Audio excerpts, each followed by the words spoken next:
Init-init na chismis. Kailan daw huling umiyak si Bel Mariano? Yan ang naging tanong sa Gen Z Superstar.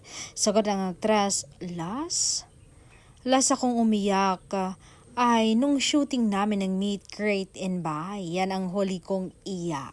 Sa usaping love life naman na natuwa ang aktres bago sumagot. Sabi niya, wala pa naman. Iba kasi yung nobyo ko mabait. Talagang minimake sure niya na okay ako, na hindi ako masasaktan. At pag mayroon kaming hindi pagkakaintindihan sa isa't isa, talagang inuupuan namin yan, pinag-uusapan at inaayos agad.